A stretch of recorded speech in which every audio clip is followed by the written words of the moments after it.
tas ya, dakron khusus gitu. Kemudian dikirimkannya dalam media transport, jadi cairan khusus untuk mentransport virus, VTM itu, viral transport media. Itu waktu awal-awal banget, saya pikir sekarang juga masih ya, itu stock out, nggak ada yang punya. Jadi walaupun punya sampel, punya pasien nggak bisa mengirimkan sampel untuk diperiksa. Nah, baru-baru ini kita mulai dengan rapid test. Rapid test yang menggunakan apa namanya, kaset ya, kaset. Jadi seperti pemeriksaan kehamilan itu kan. Jadi dan itu sudah didistribusikan. Saya kurang hafal jumlahnya, atau ada 500.000 atau berapa. Jadi kita terlambat jelas, makanya tidak bisa, belum bisa mengejar jumlah testing yang diharapkan. Saya sih nggak terlalu apa ya, I don't buy gitu ya. Kalau alasannya adalah kita menggunakan kontak tracing. Nah, pertanyaannya, masalahnya begini, kita udah punya berapa kasus nih sekarang?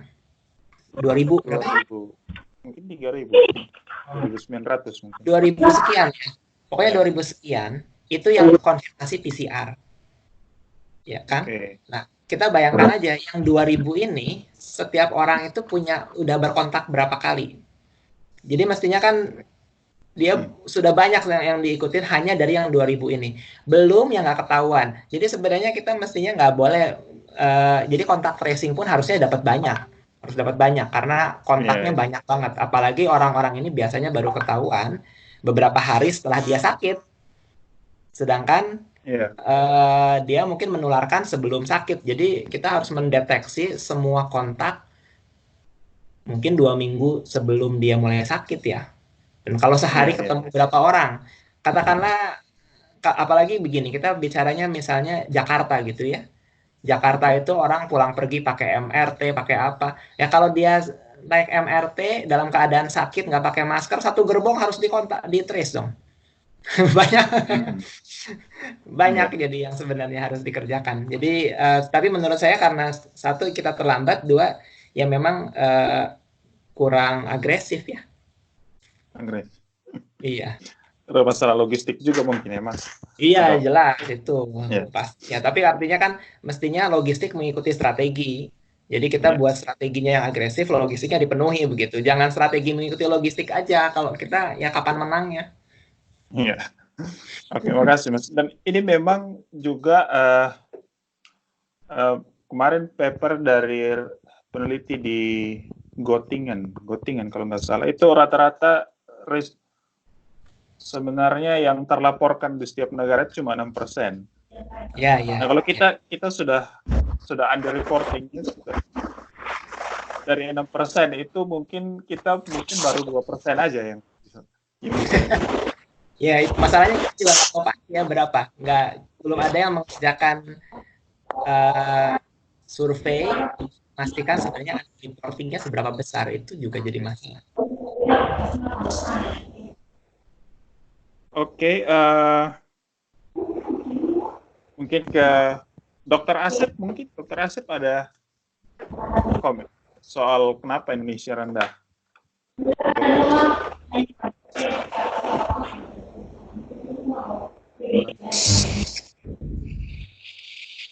Halo, Pak Dokter.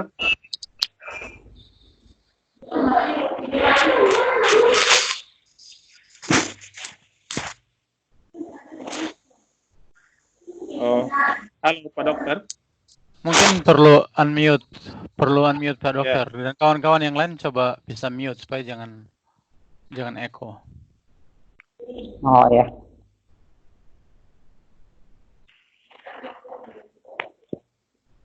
Oke. Om Ermi mungkin. Tadi saya sempat mute Pak Dokter. Saya sempat mute semua selain Mas Panji dan Pak Robert, tapi sekarang saya nggak bisa mute lagi. Mungkin Pak Robert yang bisa kontrol siapa yang perlu mute, siapa yang perlu. Oke. Ini kayaknya semuanya lagi di mute nih. Karena ada beberapa yang bergabung. Om Ermi Mas. Halo, tes. Oke. Kenapa? menyambung pertanyaan yang tadi Om Ermi. Indonesia rendah untuk Mungkin jumlah tadi yang Mas Panji udah hampir merangkum semuanya. Jadi prinsipnya sebenarnya kita terlambat lah dari sisi segala hal. Dan juga kalau lihat kapasitas lab kita kan semua kan dalam konteks Jakarta atau Jawa sentris. Jadi lab-lab daerah itu baru diberdayakan di 1 minggu terakhir ini. Bahkan NTT pun baru dalam proses persiapan untuk bisa kalau bisa untuk memeriksa sendiri. Tapi ya kembali, jadi keterlambatan itu menurut yang paling pas mungkin kalau kita mau lihat kenapa dia sedikit gitu, karena masalah positif banyak atau negatif banyak itu bukan masalah, tapi jumlahnya yang diperiksa itu berapa, itu yang sebenarnya lebih ke masalahnya. Jadi makin banyak kita periksa, makin negatif atau makin positif, semuanya ada hal yang bisa kita pakai analisa untuk lebih lanjut. Tapi kalau kita tidak ada data, ya sama saja. Jadi mungkin untuk singkatnya itu dulu. Oke. Nah, terima kasih Om Ermi. Mungkin Pak Asep bisa kasih gambaran soal kondisi di lapangan, khususnya di RSUD TC Hillers dan NTT pada umumnya mungkin. Soal saat ini NTT masih 0 nih. Nah, ini kabar baik atau kabar buruk, ini kita masih perlu tahu kondisi di lapangan kira-kira bagaimana. Pak Asep mungkin bisa.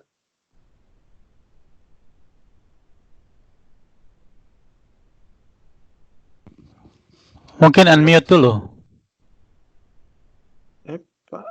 Pak Asep masih muted, jadi perlu di unmute dulu.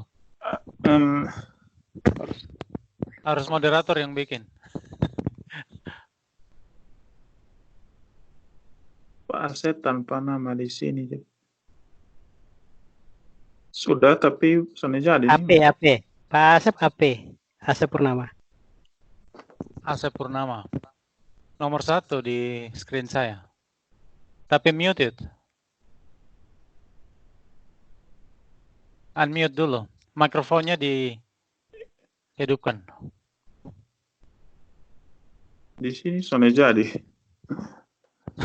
Coba unmute sebentar.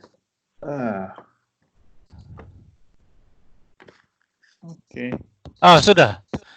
Sudah bisa tanya sekarang. Oke, Pak Asep. Dr. Asep? Sudah, ya, sudah. Okay. Sudah bisa ya? Sudah. Halo? Sudah. Oke, Pak Asep. Sudah jelas, sudah dengar?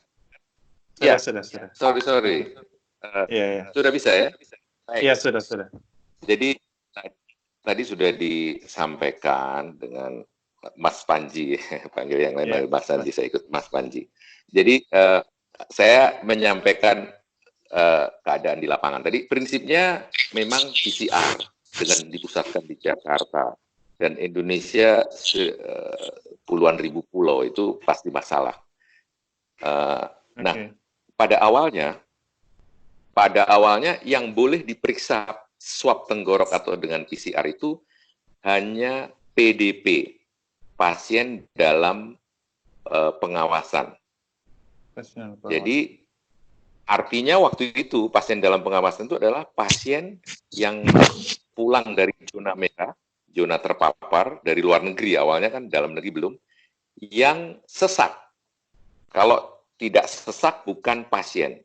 Jadi namanya ODP, orang dalam pemantauan.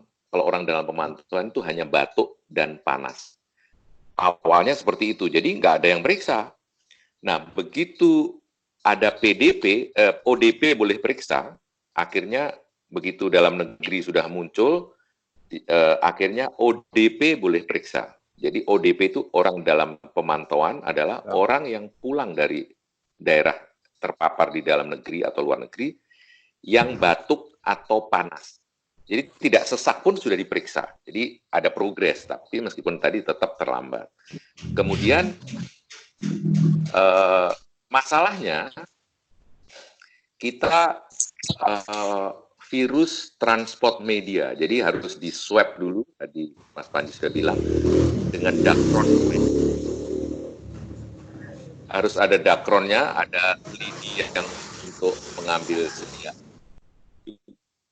atau di mulut. Kemudian harus ada virus media transport. Jadi setelah jadi proses untuk swab tenggorokan itu pertama harus punya alat pelindung diri, APD. Karena ini pekerjaannya berisiko, begitu dikorek hidung bisa bersin, maka APD-nya ABD full level 3. APD full level 3 itu harganya sekarang mungkin naik, tapi yang kami beli terakhir 1.240.000. Dan itu tidak semua punya. Jadi harus punya alat pelindung diri 1.240.000, harus punya SDM yang bisa melakukan, harus punya Dacron swab, harus punya virus media transport. Jadi setelah dikorek supaya virusnya tidak mati atau bisa dikembangbiakan, dikasih virus media transport dalam suhu kurang dari 4 derajat, dikirim ke Litbangkes, Badan Litbang Kesehatan. Nah, jadi dan sayangnya di Maumere, pesawatnya tidak mau ngangkut karena pesawat yang mau mengangkut harus punya sertifikat untuk membawa bahan infeksius dan yang punya hanya Garuda waktu itu. Ya. Jadi ini jadi rentetannya pertama harus punya SDM. Pertama waktu awal harus sesak dulu pasiennya. Sekarang sudah tidak perlu sesak. Harus ada SDM yang bisa melakukan swab, harus ada alat pelindung diri supaya SDM-nya mau melakukan supaya tidak tertular, harus ada Dacron swab, lidi yang untuk ngorek itu, harus ada virus transport media untuk menyimpan hasil swab-nya tadi, supaya dan harus di-packing dalam suhu minus 4 derajat Celcius, dalam waktu 5 hari, lebih dari 5 hari, harus suhunya lebih rendah lagi. Untuk nyampe ke Balitbangkes, harus ada pesawat yang mau ngangkut. Nah, ini rentetan itu dari awalnya sungguh melelahkan, tapi sekarang sudah lebih baik. Ya, sekarang sudah lebih baik, sehingga Mas Panji bilang agak terlambat, Om Ermi bilang terlambat, ya karena itu. Jadi awalnya, sekarang orang yang pulang dari daerah terpapar, batuk atau panas sudah diperiksa. Orang yang tidak bergejala, kontak dengan pasien COVID, sudah boleh diperiksa. Satu. Kemudian kemajuan berikutnya sekarang bukan hanya di Badan Litbangkes, sudah ada tempat lain yang diperbolehkan melakukan, kurang lebih 10. Hari ini kita webinar dengan Kementerian Kesehatan, nanti pakai tes cepat molekuler rencananya. Jadi ada tes cepat molekuler yang selama ini digunakan untuk memeriksa TB resisten obat, ini akan diperkenankan untuk dipakai dengan catatan untuk di daerah-daerah harus menyiapkan laboratorium dengan kriteria biosafety level 2, jadi harus dilengkapi lagi untuk bisa menggunakan itu. Kemudian virus transport media mulai dibagikan, meskipun kalau kita mau periksa besar-besaran supaya tahu ya masih kurang. Kemudian SDM mulai di only job training. Kemudian maskapai sekarang mulai diberikan satu diskresi. Hari Senin kemarin Maumere akhirnya bisa mengirim dengan Lion Air. Selama ini Lion Air 6R tidak mau, akhirnya Lion Air mau. Jadi ada progres tapi berdarah-darah selama ini, sehingga ini yang bikin lambat. Mungkin itu informasinya. Oh, baik. Terima kasih, Dr. Asep. Nah, berarti dengan kondisi di tengah keterbatasan yang ada ini, mungkin agak sulit bagi kita untuk mengetahui skalanya, khusus untuk NTT. Nah, kalau daerah-daerah lain, mungkin sudah yang dekat dengan lab dan punya alat-alat yang baik, mungkin kita bisa tahu. Tapi untuk NTT ini, untuk skalanya masih sedikit apa ya Pak Asep ya, masih sedikit sulit untuk kita gambarkan. Nah, yang penting waktu jubir menyampaikan kasusnya, coba ditanya berapa swab yang dilakukan. Itu pertanyaannya. Kalau swabnya banyak negatif, ya bagus. Tapi kalau swabnya sedikit dan negatif, ya kita harus bertanya. Jadi seperti kalau kita mau periksa berapa yang kolesterolnya tinggi, ya kita selama nggak periksa darahnya tidak tahu kolesterolnya tinggi. Jadi seperti itu, Om Ermi periksa malaria ada model ABR itu Om Ermi. Jadi harus sedikit kita percaya kalau yang diperiksa swabnya banyak sekali. Tapi kalau sedikit yang diperiksa sedikit, kita belum terlalu percaya. Kurang lebih begitu. Baik, Mas Panji mungkin ada komentar lagi? Iya, kalau memikirkan daerah-daerah dengan sumber daya yang terbatas ya, kita nggak perlu ngomongin Jakarta dulu lah. Jakarta udah begitu banyak disorot dan jadi pusat perhatian. Memang idealnya kita meningkatkan sumber daya yang diperlukan gitu, dan saya sih berharap sekali itu bisa dilakukan ya. Jadi itu akan bermanfaat bukan hanya untuk pandemi ini, tapi pasca pandemi itu akan sangat bermanfaat buat daerah-daerah yang kekurangan sumber daya. Tapi selagi tidak ada, saya pikir kita juga harus kreatif ya. Jadi kalau kita tidak, menurut saya ini ya, kalau kita tidak bisa menegakkan atau menghitung berapa kasus yang dikonfirmasi, kita sebenarnya masih bisa menggunakan perkiraan lah. Jadi educated guess ya, dengan kalau yang saya pikirkan adalah yang kita sebut dengan epidemic intelligence information begitu. Jadi informasi intelijen tapi untuk epidemi ya. Jadi kita tidak mengandalkan laboratorium, tapi kita mengandalkan yang lain-lain seperti misalnya syndromic surveillance. Jadi mencatat orang-orang yang punya gejala tertentu yang ada kemungkinan COVID gitu ya. Ini termasuk misalnya influenza-like illness, atau mungkin kita tambahkan gejala-gejala yang sekarang ini yang sangat spesifik adalah orang tidak bisa kehilangan indera perasa gitu, nggak bisa mencium bau, nggak bisa merasakan. Nah, jadi kita bisa menggunakan instrumen-instrumen itu, dan itu bisa dilakukan di puskesmas dimanapun. Kita membuat sentinel misalnya, dan mereka harus rutin melaporkan kasus-kasus seperti ini harian lah kalau bisa begitu. Nah, kalau kita melihat ada peningkatan kasus, tadi ada yang bertanya apakah ada peningkatan bed occupancy, itu bisa menjadi sinyal nih, sinyal ada sesuatu yang off begitu ya.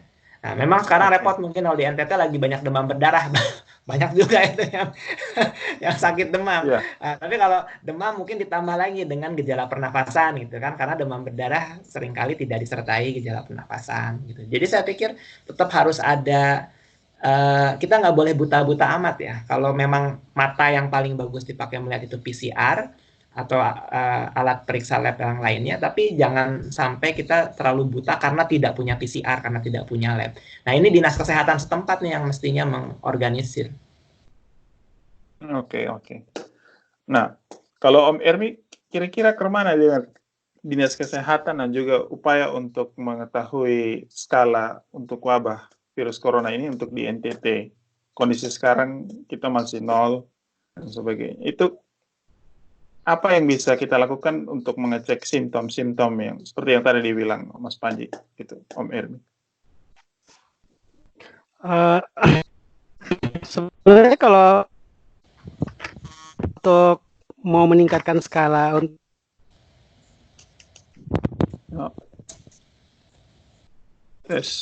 tapi dalam konteks mau lihat berapa besar skala masalah di NTT, karena kita belum punya kasus, tapi pada prinsipnya kan virus ini kan tidak berpindah sendiri.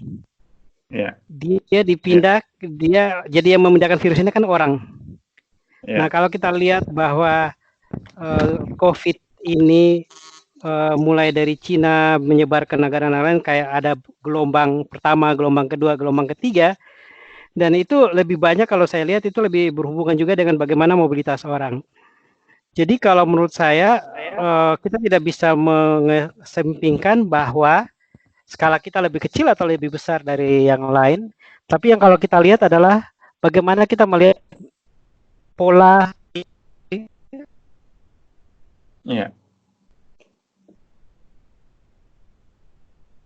Halo. Putus kok. Om Er?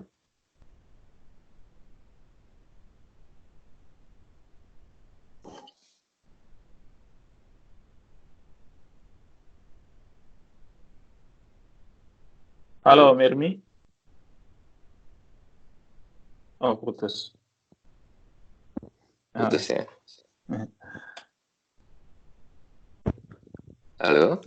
Oke. Mungkin Om Ermi mungkin nanti akan bergabung lagi. Mungkin Pak Asep. Kita Asep. ancaman kita kayak Iya. apa? Halo? Ya, Oke, Om Ermi. sama dengan yang lain. Seperti itu. Ya. Dan saya lihat beberapa hari yang lalu juga kita ada webinar dengan teman-teman OMEX dan sebagainya yang juga membuat pemodelan matematika. Itu juga bisa kelihatan bahwa kita tidak kalah serius masalahnya dengan ke daerah lain. Oh iya. Om Ermi tadi suaranya agak hilang, Om Ermi. Putus hilang. Halo, tes. Iya. Ini baru muncul. Gimana? Oh, oke. Mau diulang atau? Sedikit yang terakhir saja, Om Ermi. Yang terakhir saja, Om Ermi. Jadi kalau saya ngelihat bahwa kalau kita ngelihat pola-pola bagaimana perkembangan corona mulai dari Cina menyebar ke daerah-daerah lain, dia mengikuti semacam ada gelombang pertama, gelombang kedua, gelombang ketiga. Nah, saya membayangkan bahwa kita juga mungkin akan, halo, kedengaran ya? Iya, dengar. Ya. Kita juga akan mengalami hal yang sama, skala yang sama ancamannya karena pola migrasi ini. Walaupun di daerah-daerah lain sudah mulai ditutup pintu masuk keluarnya, tapi kita lihat bahwa orang-orang di NTT mulai berdatangan. Itu akibat mungkin karena adanya lockdown di daerah yang sebelah barat, mereka juga tidak punya pola, seumpama orang-orang yang bekerja, berarti dia tidak punya pekerjaan di sana. Mau tidak mau dia pulang kampung. Atau anak-anak sekolah yang mungkin libur atau mahasiswa yang libur, dia juga akan pulang kampung. Orang-orang yang mau pulang karena alasan hari raya, juga pulang kampung. Atau kemarin kasus di Sika, teman-teman buruh migran yang pulang dari Kalimantan, itu juga pulang kampung. Sehingga dengan melihat bahwa virus ini tidak pindah, tapi dipindahkan dari orang ke orang, jadi tanpa angka yang kita bisa, yang belum, walaupun kita belum punya kasus yang positif, tapi menurut saya skalanya tetap tidak bisa dianggap enteng bahwa ancaman kita sama seriusnya dengan daerah-daerah lain. Oh iya. Oke. Saya sambung sedikit ya, Om Yosef. Ya, silakan Pak Asep. Ya, silakan. Ya. Jadi tadi Mas Panji sudah bilang kalau kita tidak bisa PCR, jangan menyerah lah. Prinsipnya ya kita kalau kita mengeluh PCR terus tidak berbuat apa-apa, masalah juga. Gitu. Karena di NTT akan menjadi lingkaran yang berputar, sumber daya tidak ada, kemudian kasusnya nol, pusat akan melihat NTT bukan masalah, NTT bukan prioritas untuk disupport, akhirnya berputar terus. Nah, kalau kita nunggu pusat, kita tidak selesai karena memang kita dalam tanda quote tidak layak menjadi prioritas sekarang. Nol. Saya kemarin minta bantuan alat pelindung diri ke banyak sponsor donatur. Pertanyaan selalu, rumah sakitmu rumah sakit rujukan? Ya, kami rumah sakit rujukan 132 rumah sakit yang ditunjuk Kementerian Kesehatan. Oh, mereka sudah mulai mau bantu nih. Kasusnya berapa? 0. Udah, langsung turun. Minta maaf ya, saya kasih ucapan terima kasih bantuannya. Nanti lain kali kalau sudah ada kasus baru saya kasih. Jadi saya berpikir kita lakukan pencegahan. Jadi pencegahan itu bisa dilakukan oleh kita tanpa bantuan pusat. Bisa dieksekusi oleh kepala daerah. Jadi ya apa? Ya social distancing, physical distancing kita lakukan serius, kemudian masker serius kita bisa jahit kalau yang masyarakat, kemudian karena banyak yang nganggur sekarang misalnya, sehingga Pemda bisa atur siapa dikasih berdaya untuk bikin masker, untuk masyarakat semua pakai masker, kemudian cuci tangan. Nah, cuci tangan sering itu selalu infonya nggak jelas. Apa itu cuci tangan sering? Setiap menit, setiap 5 menit, setiap 10 menit. Nah, kita harus jelaskan kenapa cuci tangan sering. Cuci tangan sering itu karena ada 2 saja sebetulnya pesannya. Sebelum pegang wajah, cuci tangan. Karena di situ ada mata, hidung, mulut yang bisa menularkan.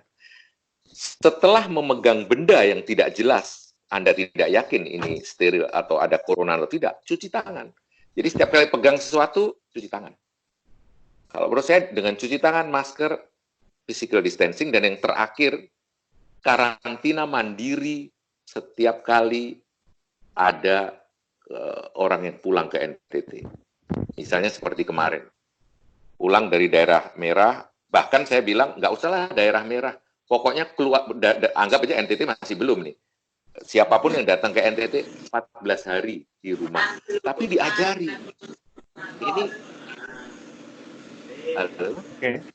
ya, karantina mandiri ini hanya diucapkan, semua, ayo karantina mandiri. Jelas apa itu karantina mandiri? Akhirnya dia di rumah, kemudian misalnya dia di rumah di karantina, tapi dia tetap tidak melakukan physical distancing dengan keluarganya, dengan ini, akhirnya keluarganya tertular dari dia. Kalau memang dia positif, ya, anggap positif. Soalnya. Kemudian keluarganya itu jalan-jalan kemana-mana, sementara dianya memang di karantina. Jadi saya hanya menyampaikan, karantina mandiri dilakukan, tapi yang benar dan disiplin.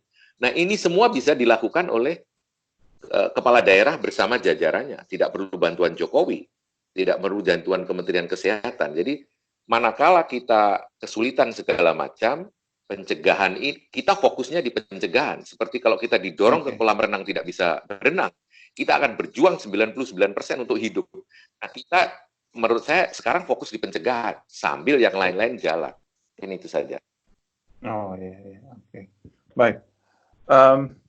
Kira-kira untuk Indonesia, ini saya pertanyaan saja untuk ketiga narasumber. Kira-kira untuk Indonesia, apakah sudah ada daerah-daerah lain yang bisa kita benchmark terkait hal pencegahan ini untuk Indonesia? Pak Dokter mungkin ada info? Atau untuk NTT, daerah-daerah mana yang sudah... Tidak. Oh iya. Tidak. Untuk Indonesia, secara umum, dan juga untuk NTT, apakah ada daerah-daerah yang memang sudah baik dalam hal melakukan pencegahan ini, Pak?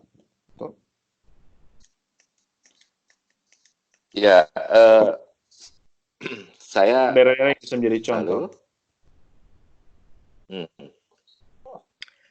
Saya belum tahu banyak ya, terus terang. Cuma kemarin ada satu, saya menarik sekali, Bupati Rote, tanggal 23 Maret mengeluarkan peraturan Bupati itu cukup bagus. Jadi, suara saya terdengar tidak? Terdengar, ya, terdengar. Jadi, Bupati Rote membuat aturan, siapapun yang, memang Rote ada kelebihannya, hanya 2 bisa masuk ke Rote lewat Tenau dan lewat El Tari, lewat laut dan kapal. Nah, Bupati Rote menempatkan orangnya di Tenau dan menempatkan di Bandara El Tari. Sehingga pada saat di dalam pesawat ataupun di kapal, mereka sudah berproses untuk screening. Sama seperti kalau kita ke luar negeri, disuruh barang-barang yang dibawa, mana yang harus dideklar. Nanti sampai ke bawah, itu sudah mana yang harus yang ODP atau PDP ketemu petugas kesehatan yang bergejala, kemudian yang baik-baik diarahkan untuk karantina mandiri di rumah. Nah, kalau selama ini misalnya orang datang satu kapal 600 baru diurus di bawah, itu omong kosong. 600 malam-malam mau pulang kemudian ditahan, diwawancara lagi, itu nggak akan terjadi. Itu hanya sama petugas kesehatan juga asal-asalan menurut saya ya, moga-moga saya salah, karena 600 berapa petugas yang harus ngecek itu. Kemudian apalagi kalau sampai 900 sampai 1000. Jadi dia sudah dipantau waktu masuk ya. Kemudian pada saat masuk yang ODP itu langsung di Rusunawa waktu itu. Dia kebetulan ya ini nasib baiknya ada bangunan yang sudah selesai dan belum dimanfaatkan.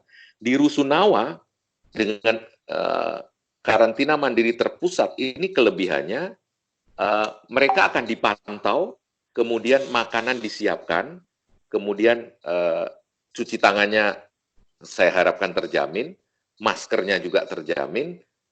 Ini paling tidak lumayan akan bisa menjaga. Sekarang kelihatannya kewalahan, kemarin saya tanya teman, akhirnya ada beberapa, tiap desa punya lagi karantina yang menggunakan dana desa, karena dana desa bisa digunakan untuk menyewa rumah karantina. Jadi kurang lebih seperti itu. Kemudian di pasar disiapkan physical distancing-nya, dijaga betul supaya mereka tetap menjaga jarak. Kemudian saya beberapa misalnya kalau perlu dibikin ganjil genap misalnya. Mobilnya ganjil genap tiap hari, itu salah satu physical distancing. Ganjil hanya mobil ganjil yang keluar, hari genap sehingga orang tidak ramai keluar. Mungkin itu juga menjadi salah satu solusi. Misalnya di toko, mall. Oke, kalau mau belanja sama-sama nganggur misalnya. Pagi yang boleh datang yang tua misalnya. Tentu ini akan yang setelah siang yang datang yang muda. Mengurangi ketemu orang tua dengan orang muda. Orang tua katanya rentan. Misalnya ini salah satu pemikiran saya. Kemudian kalau karantina misalnya. Kalau karantina tidak ada tempat, waktu itu sempat saya sampaikan, hotel yang sepi aja diajak. Ayo kamu saya kasih bayar murah, harga pokok atau untung kecil, kami nggak punya rusunawa, di karantina di situ diawasi, ya dia masih bisa hidup, hotelnya, terus ada yang ngawasi. Mungkin kurang lebih begitulah beberapa usulan. Makasih. Oke, terima kasih Pak Asep. Ini beberapa usul untuk solusi pencegahan ini. Mungkin Om Ermi ada tantangan-tantangan apa lagi yang sebenarnya muncul di lapangan terkait dengan upaya pencegahan, karena memang kalau menunggu SDM dan sebagainya tentu harus lebih proaktif juga di lapangan. Kira-kira apa tantangan yang sering ditemui terkait dengan pencegahan social distancing dan sebagainya itu, Om Ermi? Halo, ya, kedengaran ya? Kalau dari saya pengamatannya adalah sebenarnya dalam konteks wabah corona ini, salah satu yang saya amati adalah juga kita timpa yang namanya wabah informasi. Kalau istilah saya. Jadi informasi itu hampir setiap jam, setiap detik, setiap menit itu sangat, istilahnya orang overload dengan informasi, baik yang benar maupun yang hoax. Nah, dalam konteks ini kan tidak semua orang punya kemampuan untuk menyaring. Jadi kecepatan informasi yang benar tetap kalah dari kecepatan informasi yang tidak benar. Yaitu salah satu yang mungkin tantangan dalam konteks terlepas dari hal-hal teknis, medis atau public health. Hal yang lain adalah bahwa dalam konteks informasi yang tidak benar, kemampuan risk komunikasi kita juga lemah. Baik dari teman-teman, contohnya teman-teman birokrat yang mungkin mau kasih informasi yang benar ke masyarakat, ataupun orang-orang yang harus menyampaikan sesuatu yang harusnya tidak disampaikan tapi disampaikan. Jadi bisa jadi membuat itu kepanikan yang berlebihan, atau juga membuat orang malah tidak panik atau membuat acuh juga. Jadi sebenarnya ini ada hal-hal di luar hal-hal teknis public health yang memang sangat berat yang itu. Kemudian yang ancaman yang lain adalah stigma terhadap orang. Ada dua hal yang terjadi adalah dia bisa jadi dikucilkan dari masyarakat, atau yang paling berat adalah malah dia tidak jujur. Iya, tidak melapor jadi. Sehingga seperti dia tidak melapor, dia ke masyarakat, keluarganya, dia menulari keluarganya menulari orang lain, tapi yang korbannya adalah sebenarnya kan eskalasinya besar tuh, gitu. Jadi bagaimana memanage stigma ini sehingga orang jujur. Jadi bagaimana juga membangun trust bahwa mereka tuh bukan orang yang harus dihindari, tapi orang yang disupport untuk bisa karena ini kan penyakit yang memang bisa diobati, bukan penyakit yang memang bisa diobati, sehingga membangun trust sehingga dia bisa mendapat social support dan psikologis. Kemudian dia secara tidak langsung dia akan membangun suatu sistem istilahnya pertahanan yang dari masyarakat itu. Karena kalau kita ambil dari pertahanan yang dari sisi yang infrastruktur kesehatan, kita sudah kalah semuanya. Kemudian yang lain adalah tantangan-tantangan ini adalah juga saya melihat bahwa informasi yang tadi saya bilang itu hanya mungkin mensasar ke golongan menengah ke atas. Bagaimana orang-orang yang tidak punya akses untuk internet, sosial media, WhatsApp, Facebook, atau seperti kita bisa berdiskusi tentang webinar.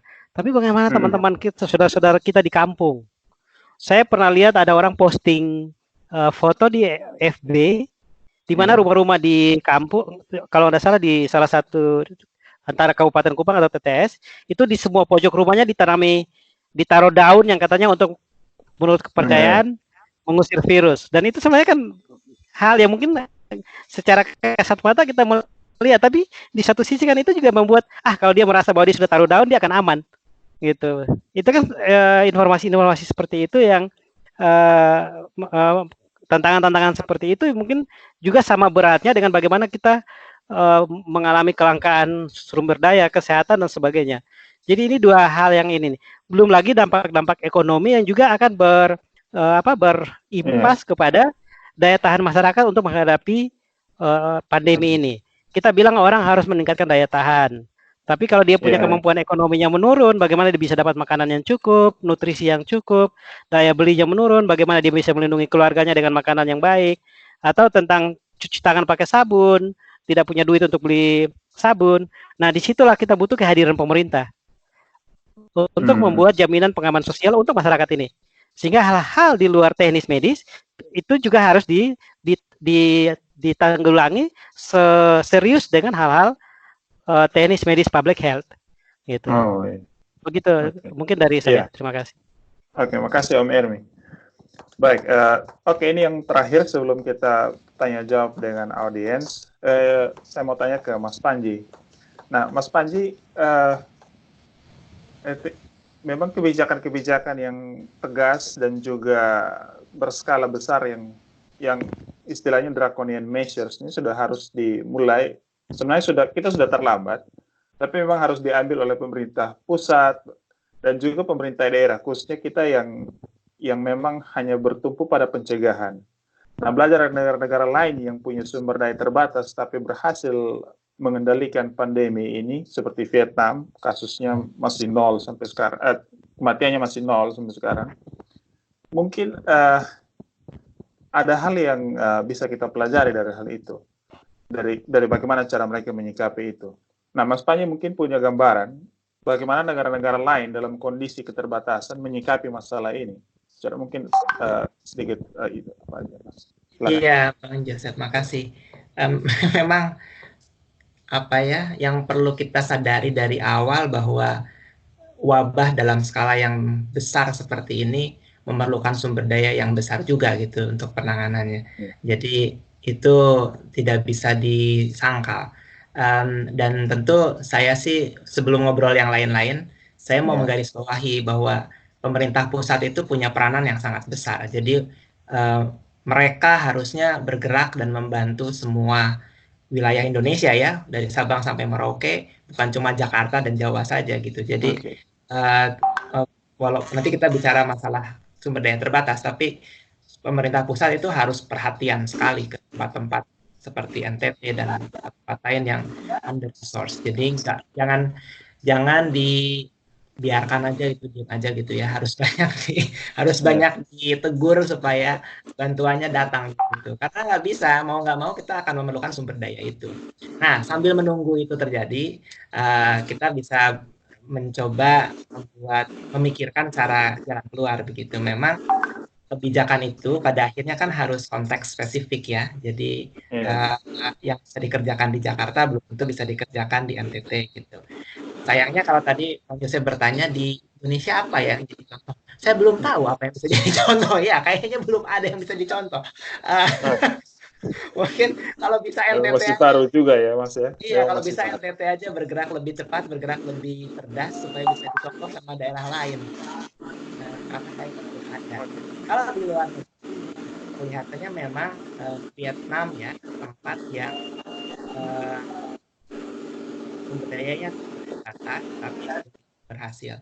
Dan sebenarnya begini, yang harus kita ingat adalah prinsip-prinsipnya aja dulu ya, prinsip-prinsip bahwa ini adalah penyakit menular yang sangat menular dan bagaimana kita bisa menghentikan penularannya begitu. Jadi intinya sih kan mencegah penularan begitu.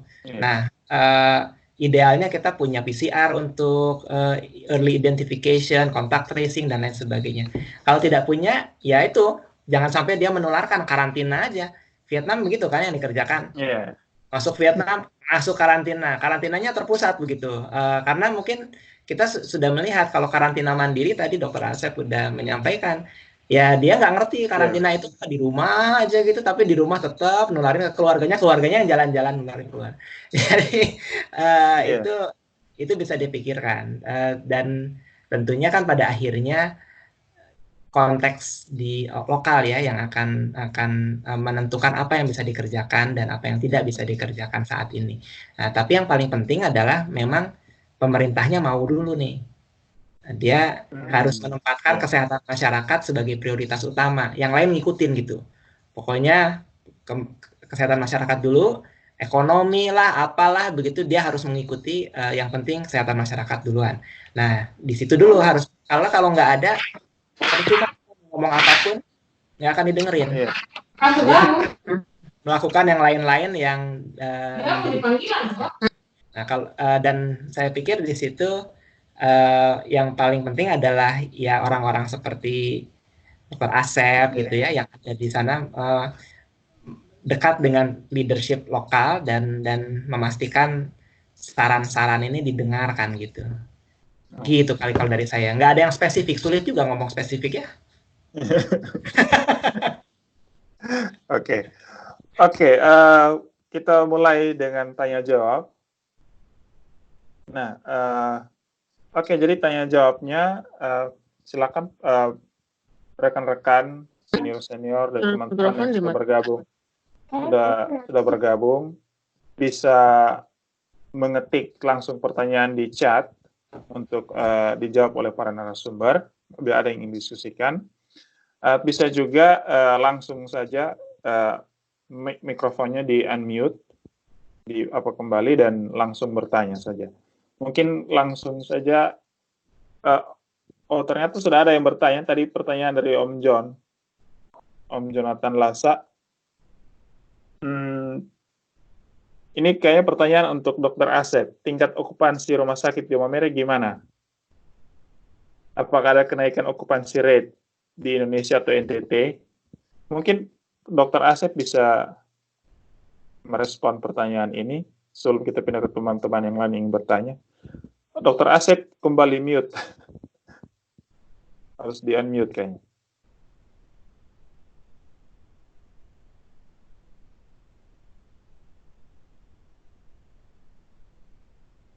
Harus unmute. Halo? Yang mic, gambar mic.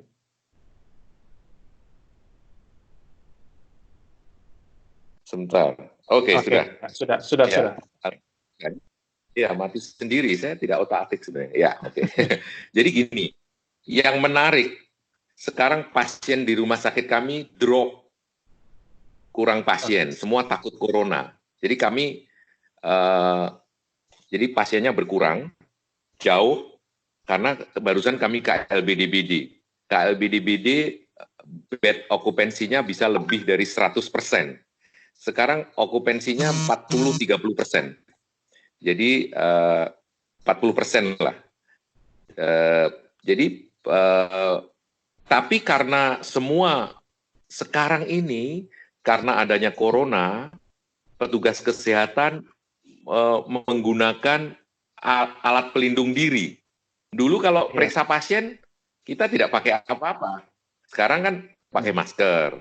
Kemudian pegang pasien pakai sarung tangan. Ya. Oke, karena itu habis ini APD-nya, alat pelindung diri untuk masker dan sebagainya, sehingga saya waktu itu akhirnya kita sepakati perawatnya sebagian libur deh, ngabisin APD ini, pasiennya misalnya satu bangsal, pasiennya 8, perawatnya 10 gitu, ya. Jadi, tapi di rumah sakit lain ada yang terisi karena bukan rumah sakit rujukan, sebagian kalau sakit pindah ke sebelah, ya. Tapi yang penyakit-penyakit berat, yang datang itu yang gagal ginjal, yang tidak berani tinggal di rumah.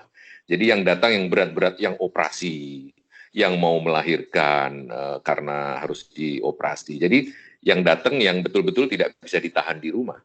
Yang bisa ditahan di rumah mereka. Jadi kesimpulannya ya di rumah sakit rujukan ini pasiennya menurun. Tapi kita ada tambahan pasien yang dirawat di ruang isolasi. Hari ini ada 3 yang kami rawat. Ya, jadi kurang lebih seperti itu. Oke. Baik. Ini ada pertanyaan lagi. Nah, dari Sondetau, mungkin mungkin Mas atau Bung Sondetau bisa langsung bertanya juga, bisa langsung unmute mic-nya dan langsung bertanya mungkin ke salah satu narasumber atau tiganya. Silahkan. Halo, iya. Silakan Bu.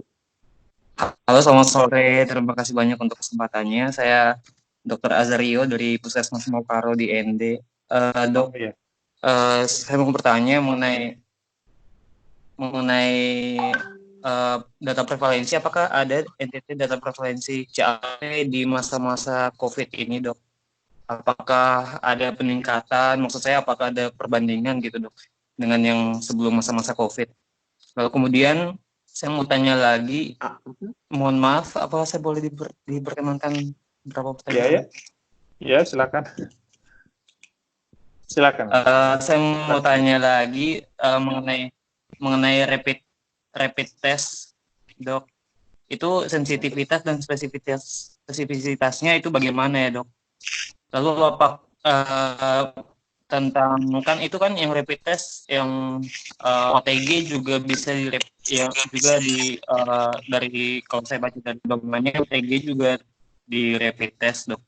Nah, itu untuk definisi OTG sendiri tuh saya masih agak bingung, soalnya kan yang sebelumnya kan dia pakai kontak erat. Nah, itu kalau dulu kan ada kontak erat risiko rendah itu yang kontak dengan PDP. Nah, sekarang bagaimana OTG ini? Apakah hanya yang confirm COVID-19 atau yang sudah pernah kontak dengan PDP juga? Lalu bagaimana dengan mereka yang rapid testnya positif? Apakah mereka masuk ke dalam suspek atau kayak contoh yang kemarin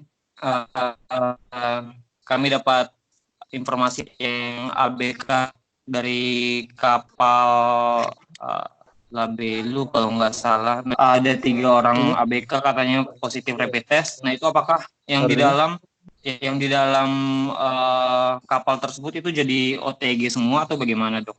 Nah, kalau misalnya OTG, apakah semua harus dicek atau gimana, Dok? Lalu mau bertanya lagi, Dok. Kalau dari pembicaraan dari tadi kan katanya deteksinya memang kurang. Kira-kira apakah kalau menurut pandangan dokter sendiri, apakah NTT itu situasinya seperti apa sebenarnya sekarang, dan apakah kira-kira akan muncul gelombang yang lain gitu di NTT? Dan yang sementara ini kami lihat nih itu yang ada, kalau yang saya lihat taruh depan. Halo, ya. Ya, dan kalau sekarang itu yang saya lihat itu sepertinya ada 2 kubu, Dok. Ada yang over aware sama ada yang under aware gitu. Sampai kadang tuh pasar tuh dibuka. Kalau kami di Mokaro itu memang kebetulan memang tempatnya terpencil. Pasarnya itu 1 kali seminggu dan sempat ditutup kemarin, tapi waktu dibuka kembali itu banyak sekali itu masyarakat dari kota-kota lain. Nah, itu bagaimana kira-kira, apakah lebih baik sebenarnya masyarakat itu under aware atau over aware sampai kepanikan gitu? Karena dari beberapa teman-teman di puskesmas kami ada beberapa yang kalau saya lihat ada psikosomatis, jadi udah mulai merasa demam. Itu padahal ternyata tidak ada gitu, Dok. Mungkin itu aja, Dok. Oke, terima kasih Dr. Azario, Dr. Azario dari IND. Jadi ini ada pertanyaan-pertanyaan terkait teknis untuk apa juga untuk tesnya, PCR tesnya. dan juga manajemen rumah sakit, dan berkaitan juga dengan informasi. Nah, mungkin Dr. Asep, silakan Dr. Asep mungkin merespons pertanyaan ini.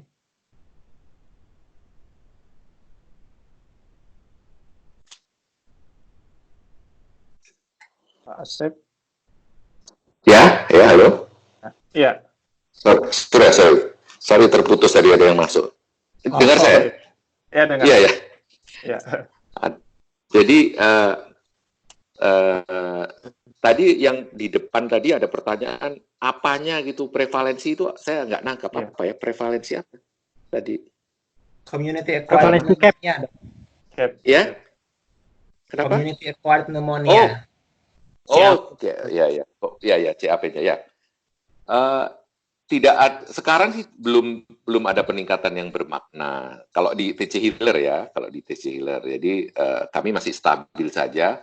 Secara umum menurun karena pasiennya memang jarang yang datang, ya. Tapi kami tidak bisa memprediksi apapun karena datanya ini, karena kita mungkin suatu saat nanti, saya malah prediksi. Ini mungkin teman yang nanya tadi dokter siapa kan khawatir ini kok nol terus, kalau nol terus nanti pneumonia naik-naik, jangan-jangan itu sebetulnya kasus COVID yang tidak terdeteksi, ya. Nah, saya tahu, tapi sementara ini belum, ya udah masih kita barangkali memang tidak tinggi sekali karena awal-awalnya pasti NTT juga nggak akan tinggi sekali sampai arus mudik ini, ya arus mudik ini kalau memang datang terus dan membawa bisa saja beberapa hari ke depan, mungkin ya.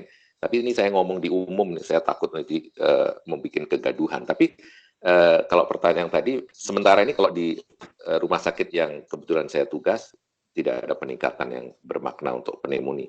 Kemudian kalau rapid test ya, rapid test ini macam-macam, ada yang antigen, ada yang antibody. Yang kita pakai ini adalah antibody.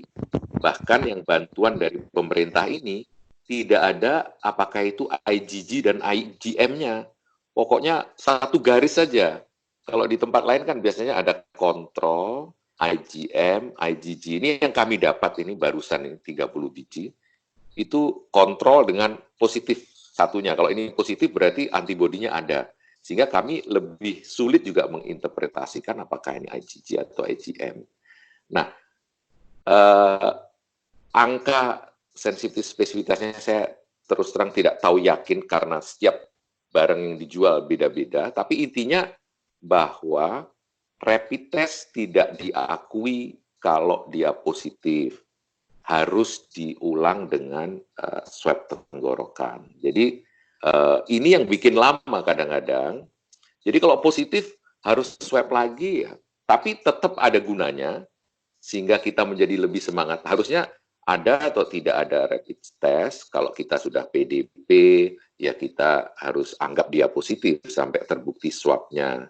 Tapi swabnya terlalu lama datang, akhirnya pasiennya nggak dirawat, nggak pulang-pulang, padahal setelah hasilnya negatif, pasien sudah dirawat 10 hari. APD-nya yang harganya 1 biji 1,240.000 tadi, sehari perlu 10, karena yang masuk 3 perawat, 2 dokter, analis, kemudian kalau perlu rongkok, oke katakanlah 8. Kalau 8 kali 1 ya 10 juta. Kalau ini hasilnya mundur sampai hari ke-10, padahal sebetulnya negatif, wah itu kita bisa menghemat 100 jutaan harusnya. Gitu. Kurang lebih seperti itu. Yang belakang saya nggak nangkap, tadi terputus, tapi intinya untuk rapid test seperti itu. Kemudian untuk pneumonia sementara ini di tempat rumah sakit kami belum ada peningkatan bermakna. Oke. Baik. Yang pertanyaan terakhir tadi tentang masyarakat, apakah masyarakat harus under aware atau over aware tentang COVID untuk ini? Siapa ini? Saya juga. Iya. Masih dari satu rangkaian pertanyaan tadi. Jadi masyarakat gimana masyarakat apakah harus menyadari benar-benar soal COVID-19 ini ataukah mereka bagaimana caranya untuk tidak terlalu panik begitu mungkin maksudnya pertanyaan dari Pak Dr. Rio tadi. Gitu. Mungkin saya luruskan. Ya. Silakan Pak Rio. Halo. Jadi maksud saya, apakah jadi begini yang saya lihat sekarang masyarakat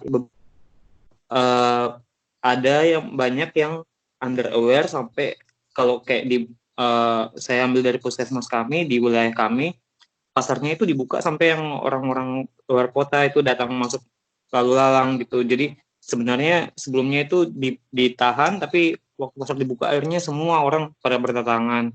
Dan kalau ada banyak orang juga yang bilang ini kok nggak terlalu ini, dan beberapa itu yang kepanikan gitu sampai timbul gejala-gejala psikomatis gitu. Apakah kira-kira baiknya masyarakat dari dua ini kira-kira apa yang lebih baik ya dok? Oh ya. Untuk saat-saat sekarang di NTT. Ya. Ini ya, oke, terima kasih. Sebetulnya tadi Om Ermi sudah menjelaskan itu. Ya, jadi Om Ermi, jadi ini memang harus bisa memberikan yang pas. Ya, ini yang pas ini selalu.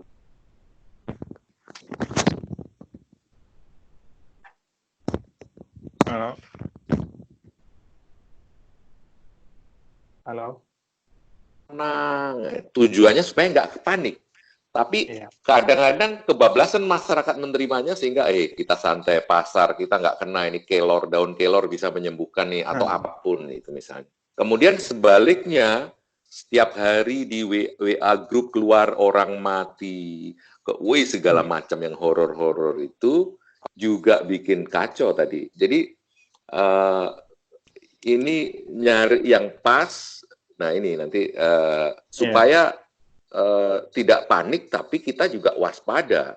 Ya, ini mungkin pesannya seperti apa? Nanti mungkin Mas Panji sama Om Ermi tadi udah nyinggung bagaimana gara-gara itu kita malah menjadi bermasalah ini. Sekarang masalahnya bukan hanya kenyataan yang terjadi, tapi akibat informasi yang nggak benar gitu. Oke. Baik, kita lihat ke pertanyaan berikut. Ini dari Niki. Oke, Niki ada? Niki? Ada Kak. Oke, silakan Niki. Mungkin langsung pertanyaannya mau ke siapa? Ke siapa saja, tapi ini lebih tentang apakah akan ada perubahan strategi dalam menangani wabah ini bila ada indikator tertentu begitu ketika pemerintah harus pakai cara lain karena kontak tracing ini cukup makan banyak sumber daya seperti itu, apakah akan ada perubahan atau bagaimana dalam kedepannya? Oke, silakan para narasumber, mungkin Mas Panji ada komen soal pertanyaan ini. Kira-kira kapan kita mau sampai kapan kita harus boleh. Saya coba jawab ya. Ini kalau mau tertarik lihat dokumen yang sedikit lebih lengkap bisa ke website WHO. Di situ ada guideline khususnya tentang respon wilayah begitu ya. Tapi intinya begini, yang pertama kita harus lakukan adalah kita harus bisa mengklasifikasikan wilayah menjadi ke dalam tahapan epidemiologisnya, tahapan epideminya. Pertama, tidak ada kasus. Yang kedua, kalau ada kasus tapi masih sporadis. Sporadis itu ada satu begitu ya. Yang ketiga, ada kasus sudah ada klaster. Jadi udah ada sekelompok orang yang ketularan dari sumber yang sama. Nah, yang keempat adalah wilayah yang sudah ada penularan komunitas, community transmission. Nah, ini di sini strategi responnya berbeda-beda. Kalau tidak ada kasus kan kita masih menunggu meningkatkan surveillance, meningkatkan kewaspadaan, mungkin bisa melakukan karantina bagi orang-orang yang baru masuk. Nah, Kalau ada sporadis, di sini masih efektif untuk kontak tracing. Karena satu-satu doang begitu kan ya, satu-satu aja kontaknya paling berapa orang, 5 orang, 10 orang, 20 orang masih terkejar. Tapi kalau udah mulai tercluster, apalagi klasternya sudah besar, memang betul kontak tracing itu akan cepat sekali menghabiskan sumber daya. Jadi kita harus menghitung benar sumber daya yang kita punya itu masih bisa melakukan kontak tracing sampai ada berapa kasus. Kalau sudah lewat limit itu, ya udah ganti strategi aja. Mungkin dengan strateginya yang lebih kewilayahan tadi. Sudah isolasi rumah semuanya disuruh ke rumah, social distancing segala macam. Nah, kalau memang di NTT misalnya ya, mau mere atau di mana itu belum ada kasus, ya surveillance dulu. Tapi ya makanya ini penting sekali kita mengidentifikasi kapan ada kasus dan sudah berapa hari ini. Karena kalau enggak respon kita nggak tepat. Gitu. Kita mau kontak tracing terus sampai banyak, ya habis semuanya. Kok Bandung udah kehabisan orang. Udah nggak bisa kontak tracing, terlalu banyak yang harus di trace. Jadi memang betul. Tapi kita harus bisa menghitung dulu ini. Yang susah itu menghitungnya. Ya. Dari saya berarti juga. Berarti ada permasalahan di berbagai level ya Pak ya. Banyak banget. Manajemen RS-nya, perhitungannya, terus respons Pemdanya, perilaku masyarakatnya itu banyak yang harus memetakan masalah-masalah ini terus menyelesaikannya satu persatu. Ini juga akan makan waktu dan iya betul. Oh ya, saya ingin menambahkan sedikit mungkin Bang Joseph. Jadi yang penting buat daerah itu harus punya grand strategy ya. Jadi strategi besarnya mau seperti apa. Jadi bukan cuman kita hari ini mau ngapain, tapi kalau kondisi berubah kita harus merespon seperti apa. Itu harus ada. Kalau enggak, nanti kerepotan. Karena penyakitnya dinamis. Kita nggak boleh statis. Halo? Halo? Halo? Ya. Putus ya. Ya sorry. Saya cuma mau bilang tadi kita perlu grand strategy supaya jelas kapan kita harus melakukan apa gitu. Jadi jangan cuma wah hari ini kita harus apa ya, hari ini kita harus apa ya, jangan cuma begitu. Ini dinamikanya kan cepat berubah. Kalau kitanya terlambat, wah tinggalan jauh. Oke. Grand strategi. Sebenarnya saya punya pertanyaan terkait grand strategi ini. Tapi kita lihat dulu lagi pertanyaan dari audiens. Nah, ini dari Randi. Randi ada, Randi? Iya. Silakan, Bro. Oh iya, jadi mungkin mau tanya siapapun juga, Om Ermi atau Pak Panji. Mau memastikan, mau make sure begitu. Apakah analisanya Om dan Bapak-bapak mengapa korban di Indonesia itu cukup besar? Karena ini pertanyaan yang sering beta dengar. Kenapa Indonesia besar sekali angka kematiannya gitu? Apakah benar karena kurang fasilitas kesehatan? Atau bisa jadi karena nakesnya sendiri mungkin belum terlalu sigap? Atau ini faktor rasial kah? Apakah memang orang Indonesia daya tahan tubuhnya kurang baik? Tapi kalau kita lihat sekarang kan masih banyak kasus kematian di Jakarta ya, di DKI ya. Apakah kalau kita pukul ke NTT, kita orang Melanesia ya, apakah akan lebih kuat daya tahan tubuhnya? Karena wakil gubernur bilang kita punya miracle tree kan. itu joke saja sih. Tapi saya mau dengar analisa dari Om dan Om Ermi dan kawan-kawan semua. Thank you. Baik. Silakan mungkin Om Ermi, Mas Panji atau Dr. Asep langsung. Om Ermi? Ya, mungkin yang Om Reni kalau kita lihat case fatality rate atau jumlah korban yang tinggi di Indonesia memang tinggi karena kembali lagi kita yang awal-awal tadi yang kita tes sedikit sehingga yang positif sedikit. Sehingga kalau dibagi kan dia jadi besar, tapi kalau yang dites banyak, kemudian kita punya kasus banyak, itu pasti angkanya akan turun. Jadi kembali ke situ sih itu lebih ke hitung-hitungan matematika. Tapi kemudian kalau tadi agak terputus-putus jadi tidak lengkap dengar ininya. Tapi kalau tentang tentang bagaimana mungkin ada kelor atau apapun, prinsipnya sebenarnya kan salah satu yang dalam menjaga COVID dan pertahanan kita telah meningkatkan daya tahan tubuh juga. Jadi mungkin pesannya kelor, tapi maksudnya mungkin kalau yang dimaksudkan adalah bagaimana menjaga supaya kualitas gizi, terutama buat anak-anak, kelompok rentan, itu tetap terjaga selama masa pandemi ini, karena mereka lah yang akan jadi kelompok rentan atau orang-orang dengan penyakit bawaan, mereka lah yang akan menjadi risikonya tinggi. Apalagi kalau kita lihat kasus, kalau kita ikuti kasus per kasus, sebenarnya kasusnya tuh terbanyaknya tuh di golongan usia muda. Tapi korban meninggal lebih banyak di usia tua. Kenapa? Karena memang mobilitas orang muda lebih banyak, lebih tinggi daripada orang tua. Tapi kalau orang tua kena kasus, mereka yang punya daya tahannya lebih rendah dibanding kita yang masih lebih muda. Sehingga itu juga mempengaruhi bagaimana supaya kita yang muda-muda ini kontribusinya adalah mengurangi limit mobilitas kita juga. Karena akan mempengaruhi kepada korban yang kelompok-kelompok rentan ini. Seperti itu. Kemudian kalau tadi yang seperti kembali ke yang tadi pertanyaan sebelumnya tentang tracing sampai kapan. Kemarin kalau kita lihat ada di Kompas itu ada cerita dari kampung Hitu di Maluku.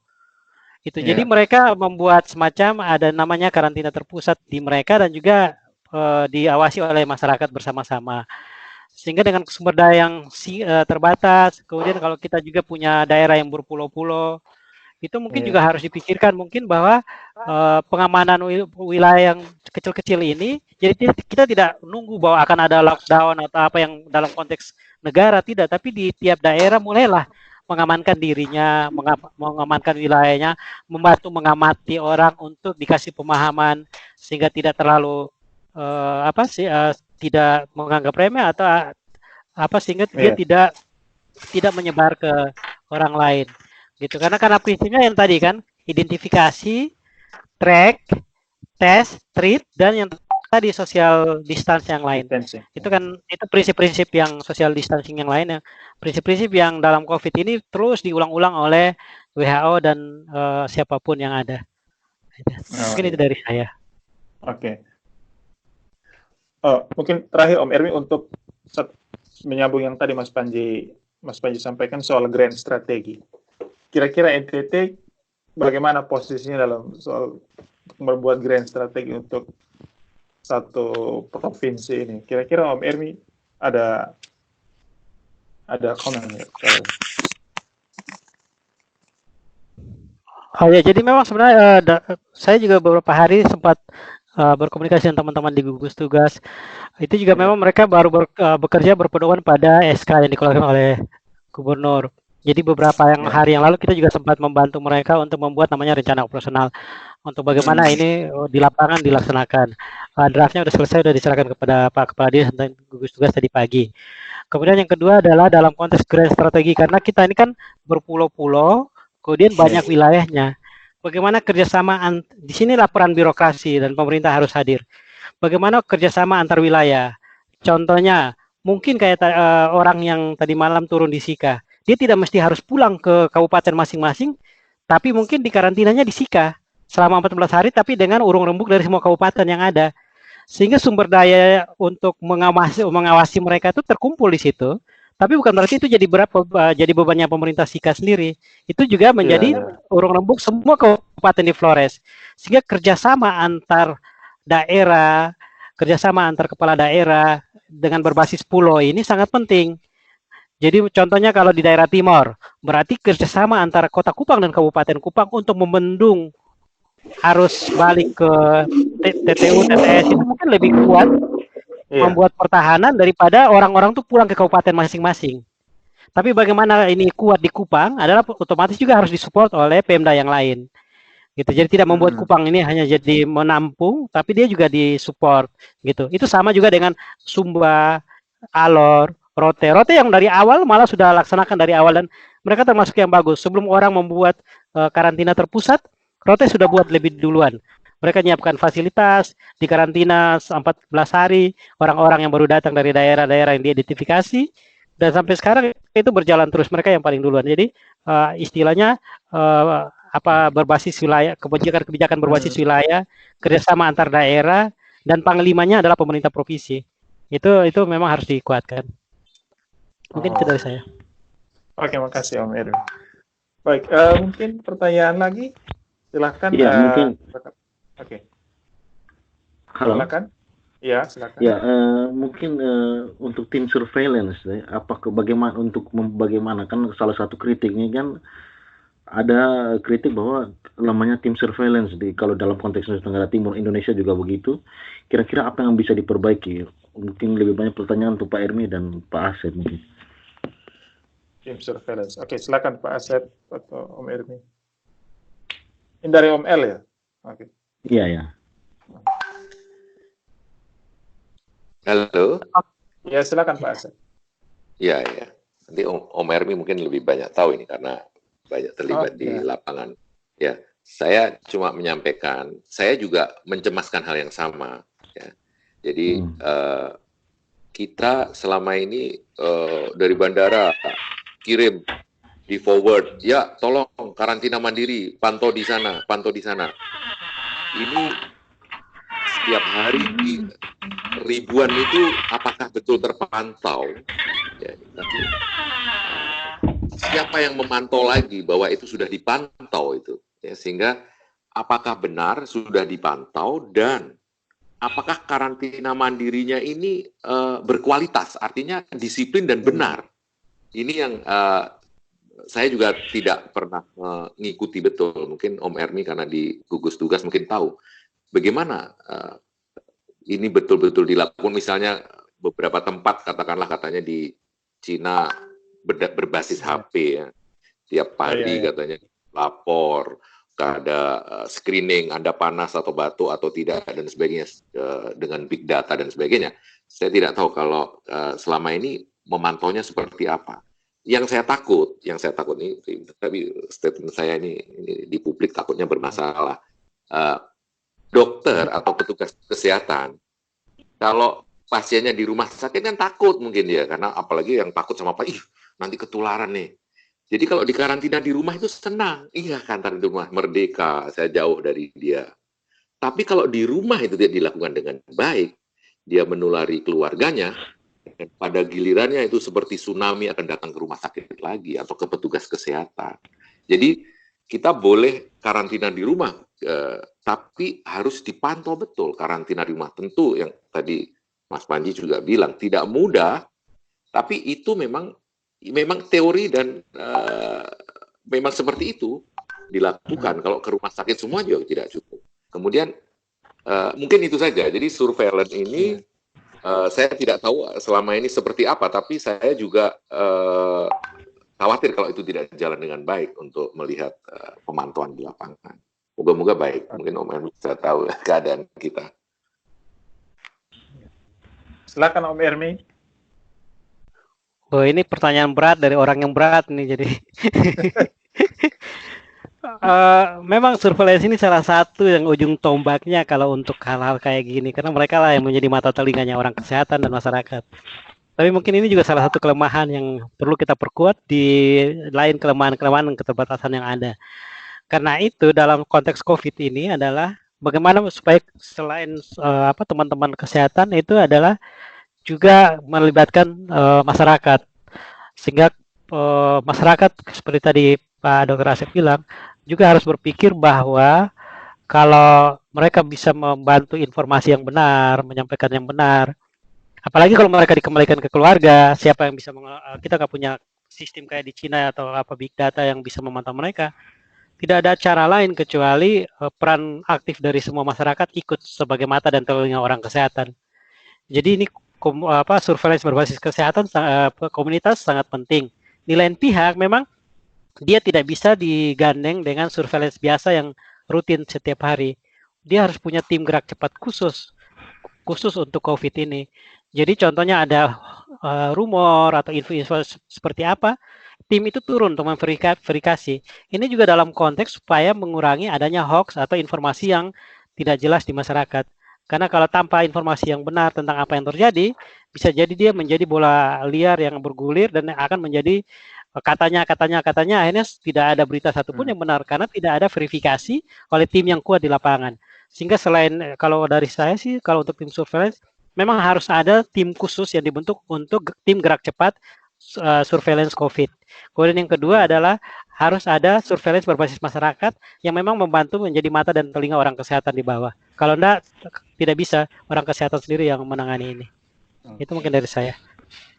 Oke, makasih Om Ermi. Mas Panji mungkin punya komen soal surveillance berbasis komunitas ini. Kalau pengalaman di Bandung, dari rekan-rekan dokter di Bandung, kira-kira bagaimana Mas Panji? Kalau pengalaman saya tidak berjalan itu yang namanya surveillance berbasis komunitas. Oh iya. Jadi memang sulit ya karena surveillance berbasis komunitas pun perlu sumber daya dan dalam melakukan surveillance itu kan kita perlu definisi kasus yang jelas apa yang mau disurveillance ya. Dan seringkali ini tidak ada sumber dayanya, jadi tetap berbasis di dinas kesehatan, berbasis di rumah sakit. Tapi yang bisa kita kerjakan sebenarnya yang tadi saya sebut sebagai data intelijen epidemiologis ya. Jadi selain kita mengumpulkan indikator-indikator, melihat indikator-indikator yang mungkin mengarahkan ke adanya penularan COVID, kita juga bisa melakukan surveillance berbasis events. Jadi kalau misalnya ada kasus kematian karena pneumonia yang tidak sampai ke rumah sakit begitu, dilaporkan ke masyarakat. Nah ini yang tadi seperti Bang Hermi sampaikan, yang harus di follow up dan dikonfirmasi gitu.